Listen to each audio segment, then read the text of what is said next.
ప్రభునందు ప్రియమైన దేవుని బిడ్డలారా, ఆరాధనని ప్రార్థనతో ప్రారంభించుకుందాం. స్తోత్రం తండ్రి. ప్రేమగల దేవుడు, సర్వశక్తివంతుడైన దేవుడు, మీ మహాప్రేమను బట్టి, కృపను బట్టి మీ పాద సన్నిధికి వచ్చిన మమ్మను జ్ఞాపకం చేసుకోండి. మిమ్మను ఆరాధించడంలో మమ్మను బలపరచండి, బిడ్డల్ని స్థిరపరచండి. మీ వాక్యము చేత ధైర్యపరిచి బలపరిచి మహిమ ఘనత ప్రభావములు మీరే పొందమని యేసయ్య పరిశుద్ధ నామమును బట్టి ప్రార్థించి ఓడుకొనుచున్నాము తండ్రి. ఆమేన్.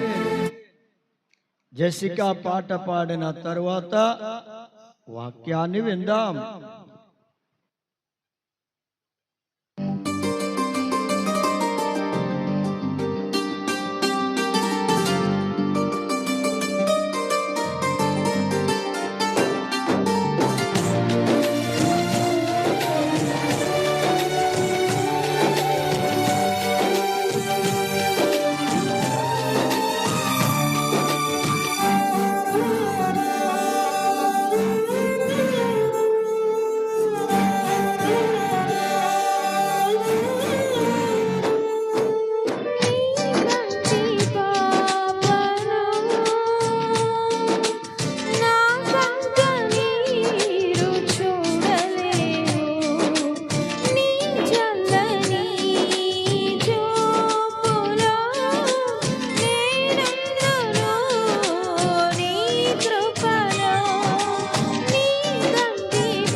దేవునికి స్తోత్రం.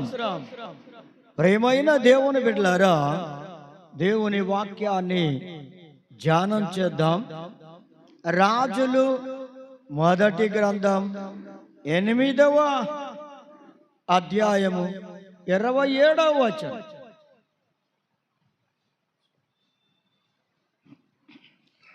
ఆకాశ మహాకాశములు సహితము నిన్ను పట్టజాలవు, నేను కట్టించిన ఈ మందిరము ఎలాగు పట్టును.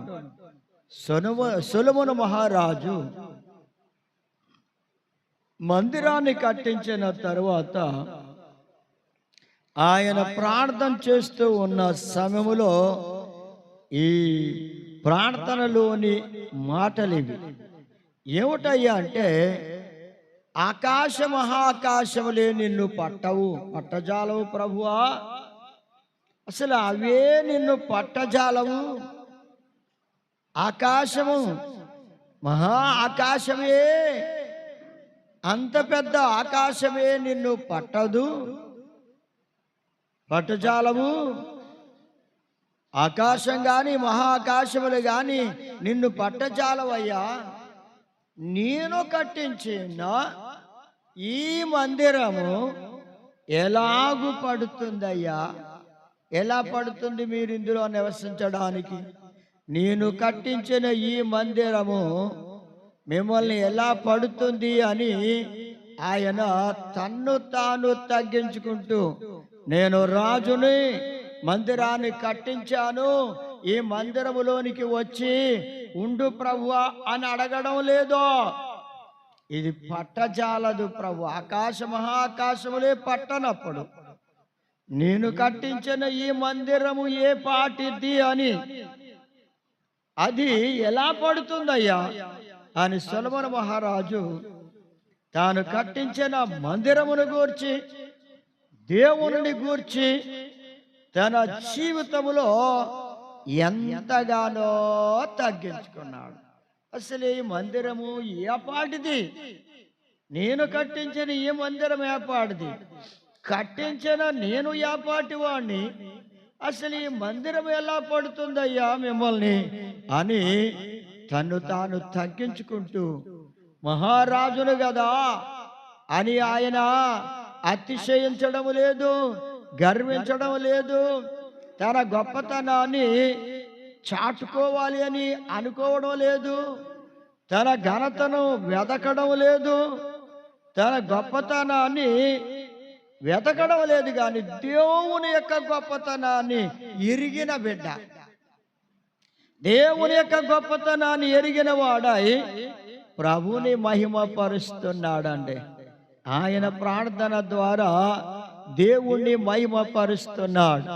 మరి మీరు చేసే ప్రార్థనల ద్వారా దేవుణ్ణి మహిమ పరుస్తున్నారా?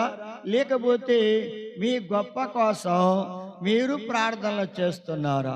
ఒక్కొక్క ప్రార్థన, మీరు చేసే ప్రార్థనలో మీ గొప్పతనాన్ని కోరుకుంటున్నారా? లేకపోతే దేవుని గొప్పతనాన్ని ఎరిగిన బిడ్డలుగా ఆయనకు గొప్పతనము రావాలి అని ఆయన గొప్పను కోరుతున్నారా? ఎలా ప్రార్థన చేస్తున్నారో మీరు కూడా ఒకసారి ఆలోచించుకోండి. సొలొమోను మహారాజు అయ్యుండి కూడా ఆయన తన్ను తాను తగ్గించుకుంటూ, ఈ మందిరం ఎలాగు పడుతుందయ్యా? చిన్న మందిరం ఇది, ఆకాశ మహాకాశాలే పట్టవు. ఆ ఆకాశ మహాకాశాల ముందు నేను కట్టించిన ఈ మందిరం యాపాటిది? అసలే ఆ ఆకాశ మహాకాశముల ఎదుట నేను కట్టించిన మందిరం ఎంత చిన్నదో పోల్చుకుంటే, ఇలాంటి ఈ మందిరము ఎలా పడుతుందయ్యా అని తన్ను తాను తగ్గించుకుంటూ, అయ్యా ఈ మందిరము నేను కట్టించిన మందిరమే, ఏ పాటిది నేను ఆ పాటి వాడిని, కానీ మీరు ఇందులోనికి వచ్చి మీరు నివసించాలి అని కోరుకుంటున్నాడు.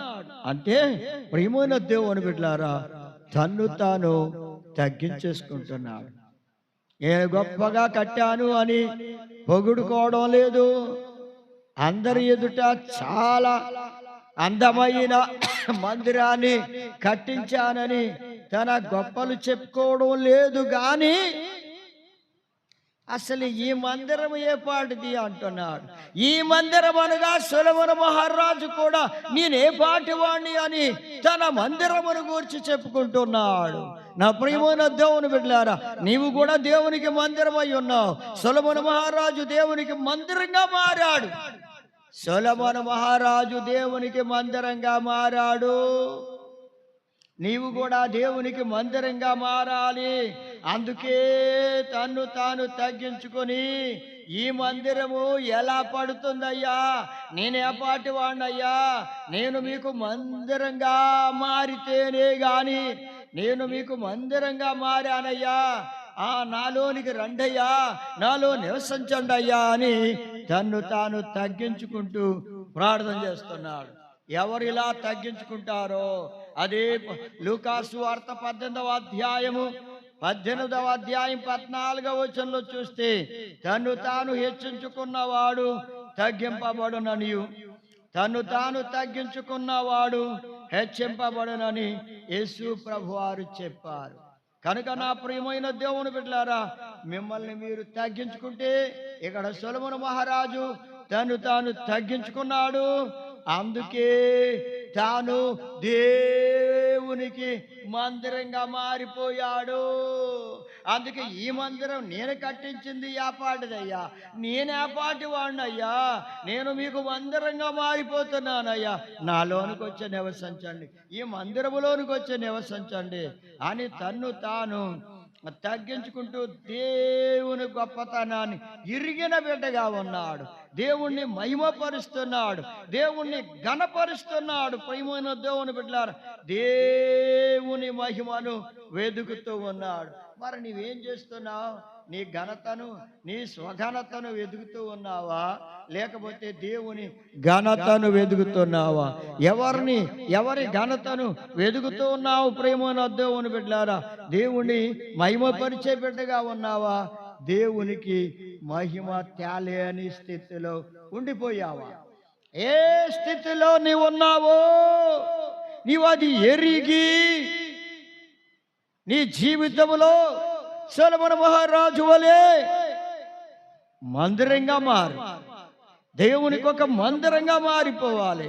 ప్రభు అదే చెప్తున్నాడు, నీవు కూడా ఒక మందిరంగా మారాలయ్యా, నీవు నాకు మందిరంగా ఉంటే చాలు అన్నాడు ప్రభు.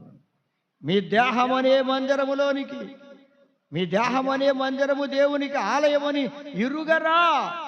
మరి ఏం చేస్తున్నారు? ఆలయము, మీ ఆలయం, మీ దేహం అనే ఆలయం, మీ దేహం అనే మందిరాన్ని ఏం చేస్తున్నారు? మీ ఇష్టానుసారంగా వాడుకుంటున్నారా? మీ సొంతంగా వాడుకుంటున్నారా? మీకు తోచినట్టు చేస్తున్నారా?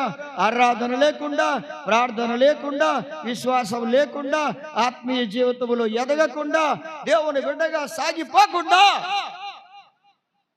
ఎంతకాలము నీవు దేవునికి మందిరాన్ని అనుకుంటూ నిర్లక్ష్యం చేస్తూ మందిరాన్ని పాడు చేసే స్థితిలో ఉన్నావు. సోదరి సోదరుడా, మందిరమును పాడు చేయకూడదు, మందిరమును పాడు చేయకూడదు.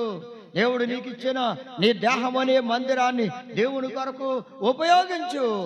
దేవుణ్ణి ఘనపరచు. నీ దేహంతో దేవుని మహిమపరచు. నీ మందిరములో దేవునికి మహిమ రావాలి. అలా దేవునికి మందిరంగా నీవు మారాలి. మారుతున్నావా? లేకపోతే నీ ఇష్టానుసారంగా మందిరాన్ని వాడుకుంటున్నావా? నీ దేహం అనే మందిరాన్ని వాడుకుంటున్నావా? దేవునికి విరోధంగా జీవిస్తూ ఉన్నావా? ఆలోచించు సోదరి సోదరుడా. అయితే సొలొమోను మహారాజులో గర్వము లేదు, ఆయన గర్వించడం లేదు. ఇంత బంగారంతో ఒదిగించబడిన మందిరాన్ని కట్టినా అతను దానిని బట్టి గర్వించడం లేదు. ఎంత ఖర్చు పెట్టాను, బంగారము గోడలకు పొదిగేశాను,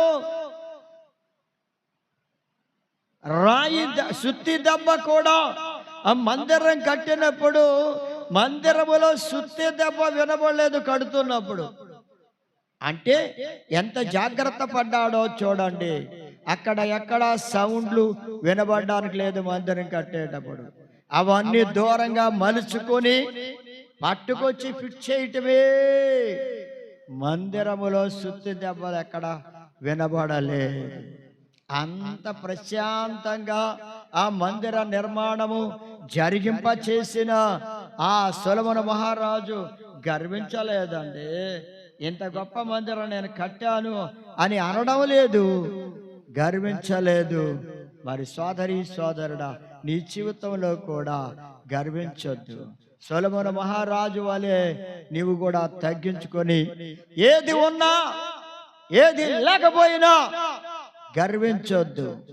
తగ్గించుకొని నేను దేవునికి మందిరంగా మారాను అనే గొప్ప విశ్వాసం నీలో ఉండాలి.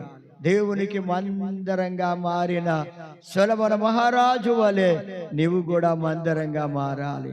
దేవుని మందిరంలోకి వెళ్ళి ఎలా ప్రార్థన చేస్తున్నాడో చూడండి.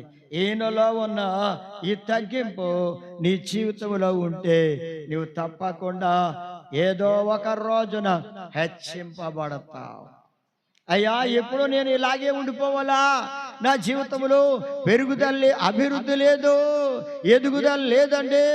ఏం సంపాదించలేకపోతున్నా, అభివృద్ధి చెందలేకపోతున్నా, అలాగే ఉండిపోయాం, ఇలాగే ఉండిపోయాం, ఇంతేనా మా బ్రతుకు అని బాధపడుతూ ఉన్నావా? సోదరి సోదరుడా, నీవు తగ్గించుకుని ఉంటే దేవుడు నిన్ను, ఒక సమయము వస్తుంది, ఆ సమయములో దేవుడు నిన్ను హెచ్చిస్తాడు.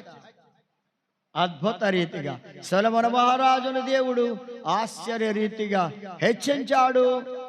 గొప్ప రాజుగా అతన్ని సిద్ధపరిచాడు. ఇది కేవలం తగ్గించుకొని దేవుని సన్నిధిలో ప్రార్థన చేయడం, దేవునికి మందిరంగా మారిపోవడమే. నేనే నీకొక మందిరంగా మారిపోతున్నానయ్యా, దయచేసి నాలోనికి వచ్చి నివసించండి అయ్యా.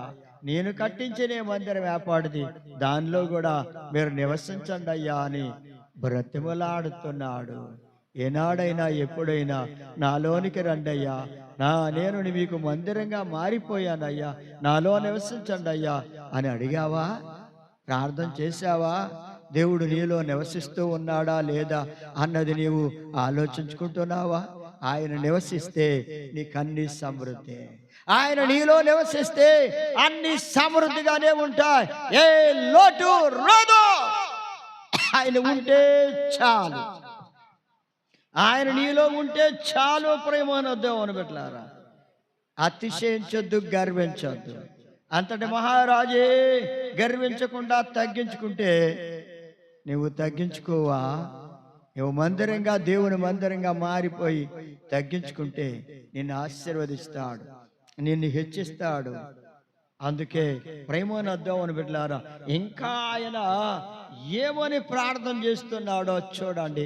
ఆయన ప్రార్థనలో ఉన్న ఒక్కొక్క అంశము ఎంత గొప్ప సంగతులుగా మారిపోయాయో చూడండి, ఎంత గొప్ప సంగతులుగా ఉన్నాయో. రెండవ విషయం ఏమిటంటే, రాజుల మొదటి గ్రంథం 8వ అధ్యాయం 44వ వచనంలో అంటున్నాడు, నీ నామ ఘనత కొరకు కట్టించిన మందిరము. ఇది ఎలాంటి మందిరం అని చెప్పుకుంటున్నాడు. ఆ మందిరముని గురించి అంటున్నాడు, అయ్యా నేను కట్టింది మీ నామము యొక్క ఘనత కొరకే కట్టించాను గాని నా గొప్ప చెప్పుకోవడానికి, నాకు పేరు రావాలని, నాకు గౌరవం రావాలని, నాకు పేరు ప్రతిష్టలు కావాలని నా పేరు కోసం కట్టించలేదయ్యా ఈ మందిరం. ఎంత చక్కని ప్రార్థన అండి. మీ నామ ఘనత కొరకే ఈ మందిరాన్ని కట్టించాను. ప్రేమను దేవుని బిడ్డలారా, వీరు దేవుని నామ మహిమార్థంగా వాడబడే బిడ్డలుగా, దేవునికి మందిరంగా మీరు కట్టబడిన వారుగా ఉండాలి. ఎలా ఉండాలంట? దేవునికి ఒక మందిరము వలె మీరు కట్టబడిన వారిగా ఉండాలి. అంటే ఎవరి నామ మహిమార్థంగా? దేవుని నామమునకు మహిమ వచ్చినట్లుగా మీ ప్రవర్తన ఉండాలి, మీ జీవితం ఉండాలి. ఇంట్లో ఉన్నప్పుడే కాదు, మందిరానికి వచ్చినప్పుడే కాదు, బయటకు వెళ్ళినప్పుడు కూడా నీ ప్రవర్తన దేవుని ఎదుట, దేవుని దేవుని ఘనపరిచేదిగా ఉండాలి గాని దేవునికి అవమానం తెచ్చేదిగా ఉండకూడదు. దేవునికి విరోధమైందిగా ఉండకూడదు. ఏ స్థలంలో ఉన్నా, ఎక్కడున్నా, ఏ స్థితిలో ఉన్నా నీవు దేవునికి మహిమ తెచ్చే, ఘనత తెచ్చే బిడ్డగా, దేవుని గొప్పతనమును వెదికే బిడ్డగా ఉండాలి. దేవుణ్ణి ఘనపరచాలి అంటే నీ జీవితం ద్వారా దేవుడు గణపరచబడాలి, నీ బ్రతుకు ద్వారా దేవుడు గణపరచబడాలి, నీ సాక్ష్యం ద్వారా దేవుడు గణపరచబడాలి. అలాంటి మంచి సాక్ష్యం కలిగిన బిడ్డగా ఉండాలి. అయ్యా ప్రార్థనకు వస్తే ఎంతో మంచివారు అండి, కానీ బయటికి వెళితే వాళ్ళు అలా ఉండరండి అంత మంచివారుగా అని ఎవరైనా అంటే దేవునికి నువ్వు ఘనత తెచ్చిన బిడ్డవు కాదు. దేవునికి నువ్వు మహిమ తెచ్చే బిడ్డగా జీవించడం లేదని గుర్తుంచుకొని దేవుణ్ణి గణపరచాలి. ఎక్కడున్నా సరే బయటికి వెళ్ళినప్పుడు దేవుణ్ణి గణపరిచే స్థితి నీలో ఉండాలి. నీ జీవితం ద్వారా, మందిరానికి వచ్చినప్పుడు నీ జీవితం ద్వారా దేవుడు గణపరచబడాలి. ఇప్పుడు దేవుని ఘనతను వెతుకుతూ ఉన్నాడు. దేవుని ఘనత కొరకే ఈ మందిరాన్ని కట్టించానంటున్నాడు. అవును, దేవుని ఘనపరచడం కోసమే, దేవుని ఘనత కొరకే నేను కట్టబడ్డాను. ప్రభు కొర్రాకు, ప్రభు యొక్క ఘనతను వెదకడం కోసమే, ఆయన కోసం నేను కట్టబడ్డాను అని సొలొమోను మహారాజు తన జీవితములో చూపిస్తూ ఉన్నాడు ఆయన జీవితాన్ని. మరి మీ జీవితాన్ని ఎలా చూపిస్తున్నారు? మనుషులకు మీ జీవితాన్ని ఎలా చూపిస్తున్నారు? మీరు దేవుని ఘనతను వెతికే బిడ్డలుగా కనబడుతున్నారా? ఎలా చూపిస్తున్నారు? దేవుని ఘనతను వెతికే బిడ్డలుగా ఉన్నారా? ఆ దేవుని నామ ఘనత కొరకే నేను కూడా జీవిస్తూ ఉన్నాను. అందుకే ఆయన కొరకే కట్టబడ్డాను. ఆయనకు మందిరంగా నేను కట్టబడ్డాను. ఎంతమంది ఇంత దేవునికి మందిరంగా కట్టబడ్డానని ధైర్యంతో చెప్పగలరు? అది సొలొమోను మహారాజు తన జీవితంలో నేను దేవునికి ఒక మందిరంగా కట్టబడ్డాను అని ఆయన చక్కగా తన జీవితాన్ని చూపెడుతున్నాడు. తన బ్రతుకును దేవునికి ఘనత వచ్చేదిగా ప్రవర్తిస్తూ ఉన్నాడు. మరి మీరు ఎలా ప్రవర్తిస్తున్నారు? మీ జీవితం ఎలా కనబడుతుంది? దేవుణ్ణి ఘనపరిచేదిగా, ఆయన ఘనతను వెతికే బిడ్డలుగా ఉన్నారా? మిమ్మల్నే ఘనపరుచుకోవాలనుకుంటున్నారా? ఓ మీ అందాన్ని చూచో, లేకపోతే మీ ఆరోగ్యాన్ని చూచో, మీ బలాన్ని చూచో, లేకపోతే మీ జ్ఞానాన్ని చూచో గొప్పలు చెప్పుకుంటూ ఉన్నారా? మీ ఘనతను వెతుకుతున్నారా? లేకపోతే దేవుని ఘనతను వెతుకుతున్నారా? దేవుని నామ మహిమార్థముగా, దేవుని ఘనత కొరకే నేను జీవిస్తూ ఉన్నాను, ఆయన కొరకే కట్టబడిన బిడ్డను అనే ఒక గొప్ప సత్యాన్ని నీ జీవితంలో కనబరచాలి. అది సాక్ష్యం. అదే సాక్ష్యం ఇప్పుడు సొలొమోను మహారాజులో కనబడుతుంది. ఈ గొప్ప సాక్ష్యం నా ప్రియమైన దేవుని బిడ్డలారా, మరి నీవెలా కనబడుతున్నావు? చూడండి 91వ కీర్తన 14వ వచనం అంటాడు, అతడు నన్ను ప్రేమించుచున్నాడు గనుక నేను అతన్ని తప్పిస్తాను, అతడు నా నామము ఎరిగిన వాడు గనుక నేను అతన్ని ఘనపరుస్తాను. ఇప్పుడు దేవుని నామాన్ని ఎరిగిన వాడుగా ఉన్నాడు సొలొమోను మహారాజు. మరి నీవు దేవుని నామాన్ని ఎరిగిన బిడ్డవైతే ఆయన్నే ఘనపరుస్తావు. చూడండి, ఒక కుమారుడు తండ్రిని గణపరిచినట్లుగా, తండ్రిని గౌరవించినట్లుగా సొలొమోను మహారాజు పరమ తండ్రిని గౌరవిస్తున్నాడు, పరమ తండ్రిని ఘనపరుస్తున్నాడు. అయ్యా, ఏ కుమారుడు కూడా తన తండ్రి పనికిమాలినోడని ఎవడన్నా అంటాడా? అన్నాడు, అనకూడదు. అలా అన్నాడు అంటే ఆ కుమారుడు ఎంతో దౌర్భాగ్యమైన జీవితంలో ఉంటేనే గాని తన తండ్రిని అనలేడు. కనుక ప్రేమను బిడ్డలారా, ఇక్కడ చూడండి ఏమంటున్నాడో చూడండి. నా ప్రేమను బిడ్డలారా, అతడు నా నామం ఎరిగిన వాడు గనుక నేను అతన్ని ఘనపరుస్తాను అంటున్నాడు యేసయ్య. దేవుని నామాన్ని ఎరిగిన బిడ్డ సొలొమోను మహారాజు. మరి నీవు కూడా దేవుని నామమును ఎరిగిన బిడ్డగా ఉన్నావా? దేవుని నామమును ఎరిగిన బిడ్డగా ఉండాలి. ప్రేమన దేవుని బిడ్డలారా, ఎరగని వారి వలె ప్రవర్తించొద్దు, ఎరగని వారి వలె జీవించొద్దు, ఎరగని వారి వలె బ్రతకొద్దు. ఎరుగుండి కూడా ఎరగని వారి వలె ఒకవేళ నీవు నటిస్తున్నావో లేకపోతే ఎలా జీవిస్తున్నావో ఎరుగుదునని చెప్పుకుంటూ ఎరగనన్నట్టు ప్రవర్తిస్తున్నావు. ఎరుగుదువు దేవుణ్ణి, అయినా ఎరగమన్నట్టు నీ ప్రవర్తన కనబడుతుందేమో. కానీ సొలొమోను మహారాజు గనుక చూస్తే ఎరుగుతునంటున్నాడు దేవుని నామాన్ని, ఎరిగినట్లుగానే అతని ప్రవర్తన ఉంది, అతని ప్రవర్తన ఉంది. మరి నీ ప్రవర్తన ఎలా ఉంది? ఎరుగుదురు దేవుణ్ణి అంటున్నావు, మంచిదే. మరి నీ ప్రవర్తన ఎరిగినట్టుగానే ఉందా? దేవుడు ఎరిగినట్టుగానే ఉందా? దేవుని ఎరగమన్నట్టుగా కనబడుతుందా నీ ప్రవర్తన? ఆలోచించుకో ప్రేమైన దేవుని బిడ్డలారా. అందుకే నా ప్రియమైన దేవుని బిడ్డలారా, దేవుణ్ణి ఎరిగిన బిడ్డలు దేవుణ్ణే గణపరుస్తారు. దేవుణ్ణి ఎరిగిన బిడ్డలు దేవుణ్ణే మహిమపరుస్తారు. దేవుణ్ణి గణపరుస్తున్నావా? లేకపోతే దేవునికి ఘనత తేలేని స్థితిలో జీవిస్తూ ఉన్నావా? అందుకే 84వ కీర్తన 1వ వచనం 2వ వచనంలో అంటున్నాడు, సైన్యములకు అధిపతి యెహోవా, నీ నివాసములు ఎంత రమ్యములు. యెహోవా మందిరావరణములను చూడవలనని నా ప్రాణం ఎంతో ఆశపడుచున్నది, అది సొమసిల్లిపోతూ ఉన్నది. నిజమే దేవుని బిడ్డలారా, దేవుని భక్తుని యొక్క ఆశ ఎలా ఉందో చూడండి. దేవుని మందిరం, ఆ నివాసం ఎంత రమ్యంగా ఉంది. దేవుని మందిరానికి వెళ్ళాలంటే దేవుని మందిరం యొక్క ఆ అందాన్ని, ఆ గొప్పతనాన్ని, ఆ గౌరవాన్ని, ఆ ఘనతను, దేవుని ఘనతను ఇరిగిన బిడ్డలైతే ఏం చేస్తారంట?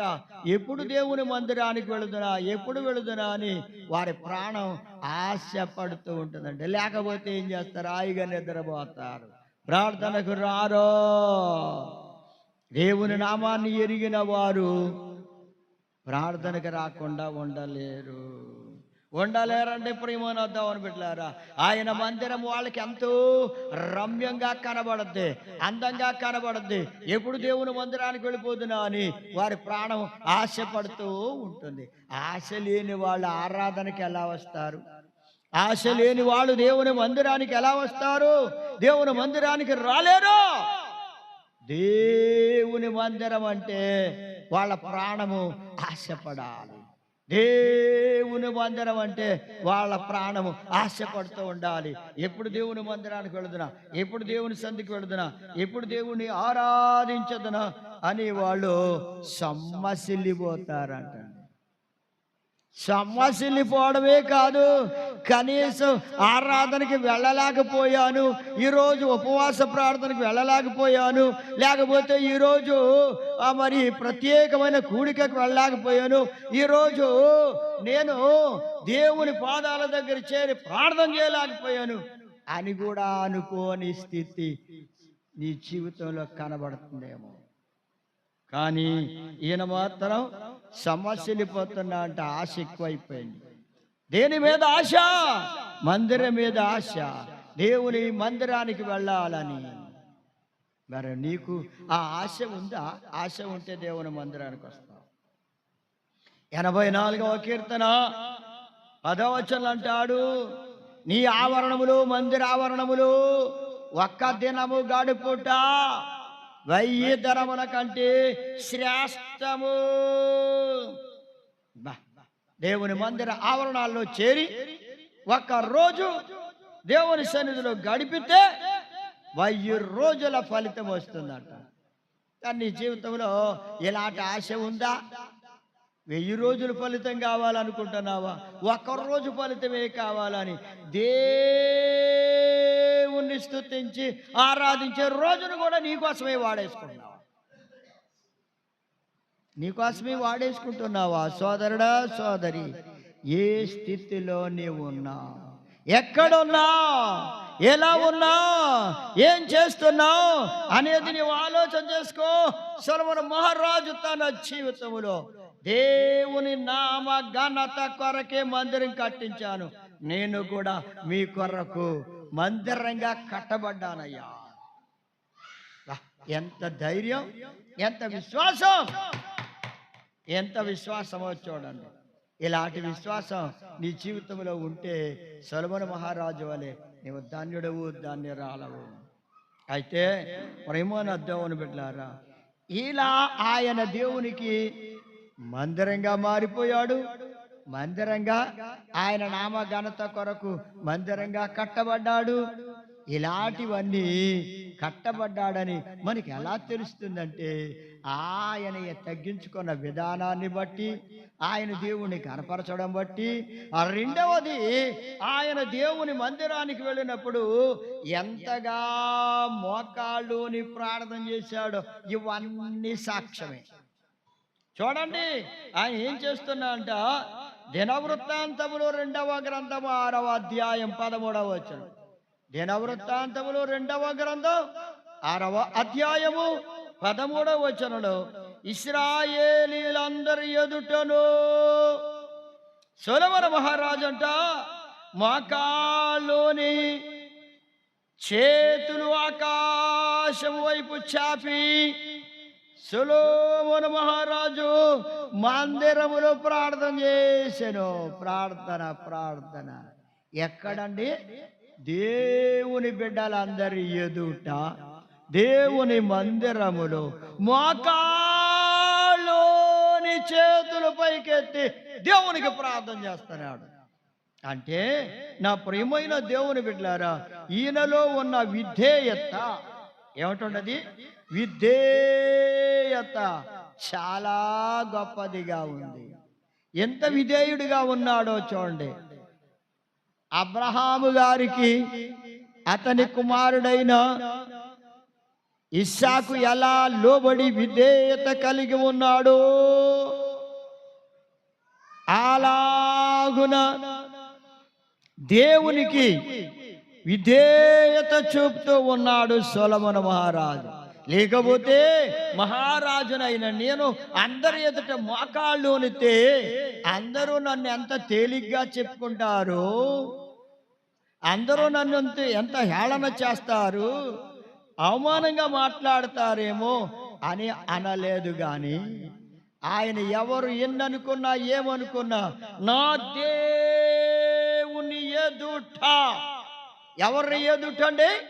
దేవుని ఎదుట నేను మోకాళ్ళోనాలి. నా దేవుని ఎదుట నేను విధేయత చూపిన వ్యక్తిగా ఏం చూపాలి? విధేయత కలిగిన వ్యక్తిగా. ప్రభు అయిన యేసుక్రీస్తు వారు తండ్రి ఎదుట విధేయత చూపి శిలువ మరణాన్ని పొంది మనల్ని రక్షించారు యేసయ్య. నా ప్రియమైన దేవుని బిడ్డలారా, విధేయత వలనే దేవుని కార్యాలని చూస్తాం.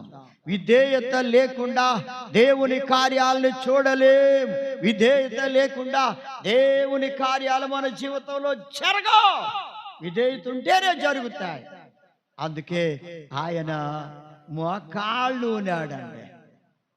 రాజుగారు మోకాళ్ళు ఉండడం అంటే అందరి ఎదుట అందరి చేత ఘనపరచబడాలి, గొప్పతనం పొందాలి, గౌరవం పొందాలి అనుకునే మహారాజు అందరి ఎదుటే మోకాళ్ళుని ఎలా ప్రార్థన చేస్తున్నాడో చూడండి. చేతుల పైకెత్తాడు. అయ్యా నేను ఏ పాటి వాడినయ్యా, మీ సహాయాన్ని కోరుకుంటున్నానయ్యా, నేను ఎందుకు పనికిరానయ్యా, మీ పాదాలు పట్టుకుంటున్నానయ్యా, మీ శరణుజొచ్చానయ్యా, మీ పాదముల ఎదుట నా జీవితాన్ని పెడుతున్నాను ప్రభువా. అది అలాంటి గొప్ప విధేయత. మరి దేవుని సన్నిధికి వచ్చి ప్రార్థన చేస్తున్న దేవుని బిడ్డలారా, మీరు దేవుని సన్నిధిలో మీ జీవితాన్ని దేవుని పాదముల దగ్గర పెడుతున్నారా? మీ జీవితాన్ని దేవుని పాద సన్నిధిలో పెట్టండి, ఆయన పాదముల దగ్గర పెట్టండి. అలాంటి ప్రార్థన, విధేయత కలిగిన ప్రార్థన. మోకాళ్ళు నాడు చేతులు పైకెత్తి దేవుని సహాయం కోరుకుంటూ ప్రార్థన చేస్తున్నాడండి. సొలొమోను మహారాజు గారు దేవుని మందిరములో మోకాళ్ళుని ప్రార్థన చేస్తున్నాడంటే దేవుని ఎదుట విధేయత చూపుతున్నాడు. విధేయత కలిగిన వ్యక్తిగా ఉన్నాడు. నేను మహారాజునని తలంచుకోలేదు, తన గొప్పతనాన్ని చాటుకోవాలని అనుకోవడం లేదో. ఎంత తగ్గించుకున్నాడో చూడండి. విధేయత కలిగిన వ్యక్తిగా చిన్న పిల్లవాని వలె మోకాళ్ళ మీద ఉండి ప్రార్థన చేస్తున్నాడు. మాదిరి చూపెడుతున్నాడు అండి. మాదిరి కలిగిన వ్యక్తిగా ఉన్నాడు. రాజని తన గొప్పతనాన్ని చాటుకోవడం లేదు, కానీ దేవుని పాద సన్నిధిలో మోకాళ్ళుని నీవు నాకు కూడా మహారాజు అయ్యా, దేవునికి స్తోత్ర. ఎంత గొప్ప దేవుడని గుర్తించాడండి. నీవు నాకు మహారాజువే, అందుకే నీ ఎదుట సాగిల పడుతున్నాను, మోకరించానయ్యా, మోకాళ్ళూరుతున్నానయ్యా. నీవు మహారాజు అయ్యా, రాజులకు రాజు అయ్యా, ప్రభువులకు ప్రభువు. అందుకే నేను రాజునైనా గాని మహారాజు అయినా నీ ఎదుట మా కాళ్ళు వణుకుతున్నానయ్యా. అయ్యా, ఎంత విధేయత నీ జీవితంలో కనబడుతుందా? ప్రార్థన చేయడానికి మోకరించాలంటే ఎంత బాధపడిపోతున్నావు. ఒట్టిదండి, ఆ మోకాళ్ళు నిజంగా పనిచేస్తున్నాయో లేదో నాకు తెలియదు, కానీ కొందరు మోకాళ్ళు బాగున్నా మోకరించలేకపోతున్నారు, వయసులో ఉన్నా మోకరించలేకపోతున్నారు, వయసు అయిపోయిన వాళ్ళు పోని మోకరించలేకపోతున్నారు. అంటే ఒకవేళ ఏదో బలహీనత ఉందలే అనుకోవచ్చు. వయసులో ఉండి కూడా మోకాళ్ళు అనలేని యవనస్తులు ఉన్నారు, యవనురాండ్రు ఉన్నారు. నా ప్రియమైన దేవుని బిడ్డలారా, ఎప్పుడు మోకరిస్తారు? ఎప్పుడు విధేయత చూపుతావు దేవుని ఎదుట? ఎంతటి నా మహారాజు నీవే అని ఒప్పుకుంటున్నాడు సొలొమోను మహారాజు. నా దేవుడు నీవే, నా రాజు నీవే అని నీవు ఒప్పుకుంటున్నావా? అలా అయితే మోకరించి ప్రభు పాదముల యొద్ద మొర్ర పెట్టాలి, ప్రార్థన చెయ్యాలి. ఆయనే నా రాజు, ఆయనే నా రాజు, ఆయనే నా దేవుడని ఆయన్ని హృదయంలో ప్రతిష్ఠించుకోవాలి. ఇలాంటి గొప్ప కృప నీ జీవితానికి అవసరం సోదరి సోదరుడా. సొలొమోను మహారాజు, మహారాజు నీవు నాకు అని ఆయన చెప్పుకుంటలేదు, ఆయన రాజు అయ్యుండి చెప్పుకున్నాడు. మరి నీవు ఏం చెప్పుకున్నావు? ఎలా చెప్తున్నావు? ఆలోచించుకో ప్రేమనద్దామని పెట్టారా. అంతేకాదు చూడండి, ఇంకా ఆయన ప్రార్థన చేస్తున్నప్పుడు ఏమని ప్రార్థన చేస్తున్నాడు చూడండి. నా పేరు పెట్టబడిన నా జనులు. ఎవరన్నారండి? మీ పేరు పెట్టబడిన జనులము అంటున్నాడు. అంతేకాదు, నేను నీ పేరు పెట్టుకున్న వాణ్ణయ్యా, నీ పేరు నాకు పెట్టబడిందయ్యా, నీ పేరు నేను పెట్టుకున్నానయ్యా. భయంతగా దేవుని ఎదుట దేవుని గురించి నీ పేరు నేను పెట్టుకున్నానయ్యా, నీ పేరు పెట్టుకున్నందుకు అయినా నీ పేరును పెట్టుకున్న దానికి తగినట్లుగా నేను నడుచుకుంటున్నానయ్యా. మరి దేవుని పేరు పెట్టుకున్న దేవుని బిడ్డలారా, ఆయన పేరు పెట్టుకున్న దేవుని బిడ్డలారా, దేవుని పేరు పెట్టబడిన దేవుని బిడ్డలారా, మీరు ఆ పేరుకు తగినట్లుగా నడుస్తున్నారా? పేరుకు తగినట్లుగా ప్రవర్తిస్తున్నారా? దేవుని పేరు పెట్టుకున్న దేవుని జనాంగమా, దేవుని పిల్లలారా, దేవుని ప్రజలారా, మీరు ఆయన పేరుకు తగినట్లుగా నడుస్తున్నారా? ఈ లోకంలో ఆయన పేరుకు తగినట్లుగా మీలో సాక్ష్యం ఉందా? ఆయన పేరుకు తగినట్లుగా మీ ప్రవర్తన ఉందా? మీ మాటలు ఉన్నాయా? మీ క్రియలు ఉన్నాయా? మీ జీవితం ఉందా?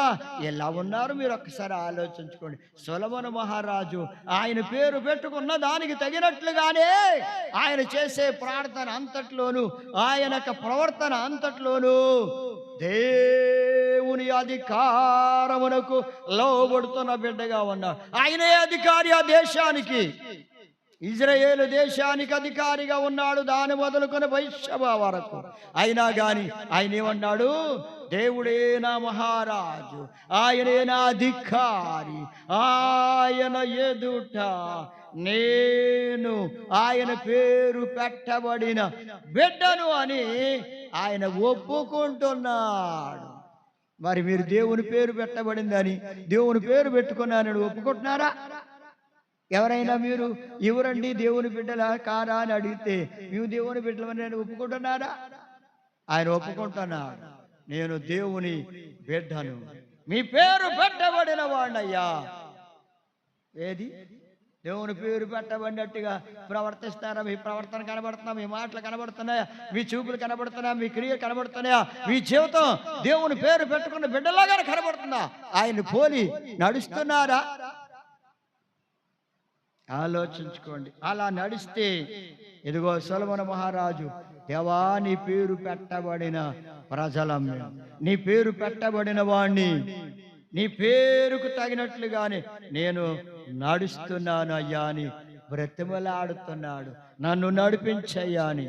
అయితే అంటున్నాడు, ఎవరిలా ప్రార్థన చేస్తారో మీ పేరు పెట్టుకున్న పేరు పెట్టబడిన ప్రజలని, వారి యొక్క చెడ్డ కార్యాలని, దుష్ట కార్యాలని, చెడు మార్గాల్ని విడిచిపెట్టి వారి పాపాలని క్షమించమని దేవుని దగ్గర క్షమాపణ కోరుకుంటారు, వారి దేశమును, వారి ప్రార్థన ఆలకించి వారి దేశమును స్వస్థపరచు ప్రభువా అని ప్రార్థన చేశాడు ఆయన.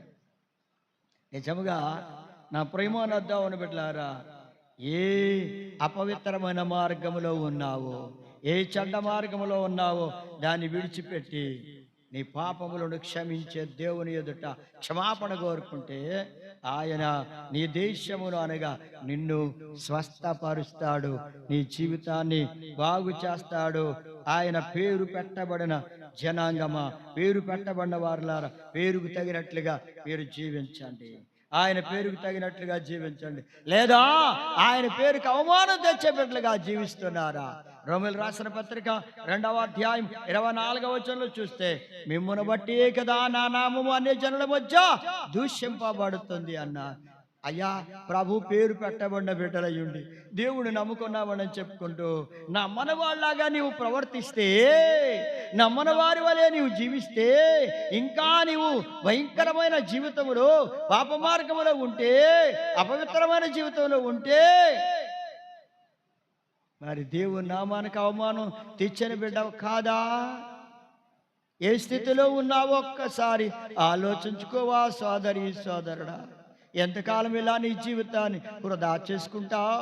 దేవుని పాదాల దగ్గర పడి కన్నీళ్లు కార్చి పశ్చాత్తాపడి జీవితాన్ని సరి చేసుకుని దేవునికి మహిమ తెచ్చే బిడ్డగా, దేవుని పేరు పెట్టబడిన బిడ్డగాని జీవిస్తావా? లేకపోతే ఆయనకి అవమానం తెచ్చే బిడ్డగా జీవిస్తావా? ఒకసారి నిన్ను కూర్చుని ఆలోచించుకొని సరి చేసుకో. మొదటి మాట మనం విన్నాం, సొలొమోను మహారాజు తన్ను తాను తగ్గించుకున్నాడు, దేవుని మందిరంగా మారిపోయాడు. ఆ రెండవది, సొలొమోను మహారాజు దేవుని నామ ఘనత కొరకు కట్టబడిన మందిరం ఇది అన్నాడు. అలా కట్టానయ్యా నీ నామ ఘనత కొరకే అన్నాడు. నేను నీ నామ మహిమార్థంగానే బ్రతకడానికి నీకొక మందిరంగా నేను కట్టబడ్డాను అని సిద్ధపడ్డాడు. అలా మీరు కూడా సిద్ధపడండి ప్రియమానొద్దామని బిడ్డలారా. అంతేకాదు, దేవుణ్ణి గణపరిచాడు. మూడవది ఏమిటంటే, దేవుని ఎదుట విధేయత కలిగిన వాడుగా ఉన్నాడు. మోకాళ్ళుని చేతులెత్తి ప్రార్థన చేశాడు, విధేయత చూపిన వ్యక్తిగా. మీరు కూడా దేవుని సన్నిధిలో దేవుని బిడ్డలారా విధేయత కలిగిన బిడ్డలుగా, దేవునికి విధేయత తెచ్చే బిడ్డలుగా, ఆయన ఎదుట విధేయులుగా జీవించండి. నాలుగవది, ఆయన పేరు పెట్టబడిన బిడ్డగా జీవించండి. సొలొమోను మహారాజు ఆయన పేరు పెట్టుకున్న బిడ్డగా బ్రతికాడు. నీవు కూడా దేవుని పేరు పెట్టుకున్న బిడ్డగా జీవించి దేవునికి మహిమ తెచ్చే బిడ్డగా ఉండండి. ఆయనకి అవమానం తేవద్దు, దేవునికి మహిమ కలిగించే తెచ్చే బిడ్డగా జీవించు. నీ ప్రవర్తన, నీ మాటలు, నీ క్రియలు, నీ జీవితం, నీ దేహం ద్వారా దేవుని మహిమపరచు. అలా మహిమపరిచి దేవుని మందిరంగా నీవు మారి దేవుని మందిరములో చేరి నీ పాపములను ఒప్పుకొని సరి చేసుకొని అనగా ఒప్పుకొని క్షమాపణ పొందుకొని ప్రభు ద్వారా ఆత్మతోను సత్యంతో దేవుని ఆరాధించు, దేవునికి మందిరంగా మారు. దేవుడి వాక్యం దీవించు గాక. ఆమేన్. ప్రార్థన చేద్దామండి. స్తోత్రం తండ్రి, పరిశుద్ధుడైన దేవుడా, మీ ప్రేమ కలిగిన నామాన్ని బట్టి స్తోత్రం. సొలొమోను మహారాజు తన జీవితంలో మీకు మందిరాన్ని కట్టించినప్పుడు ఆయన ప్రార్థన చేసినప్పుడు, నవ్వా నీకు మందిరంగా నేను మారిపోతున్నాను, అలా మీకు మందిరంగా మారిపోయే బిడ్డలుగా ఒక్కొక్కరిని సిద్ధం చేసి మీరు నివసించేవారిగా ఆయన మందిరాలుగా మారినట్లుగా ఒక్కొక్కరి జీవితాన్ని సిద్ధం చేయండి. ఈ గొప్ప నామానికి మహిమ ఘనత ప్రభావాలు తెచ్చుకోమని ప్రార్థన చేస్తున్నాను. వాక్యం ఉన్న బిడ్డలందరి జీవితాల్లో గొప్ప మార్పునిచ్చి ఆశీర్వదించి మహిమ పొందమని యేసయ్య పరిశుద్ధ నామమును బట్టి ప్రార్థించి వేడుకొనుచున్నాము తండ్రి. ఆమేన్. మన తండ్రి అయిన దేవుని ప్రేమ, ప్రభు అయిన యేసుక్రీస్తు వారి కృప, పరిశుద్ధాత్మ అన్యోన్య సహవాసం బిడ్డలందరికీ సదాకాలంతో నడిపించండి. ఆమేన్.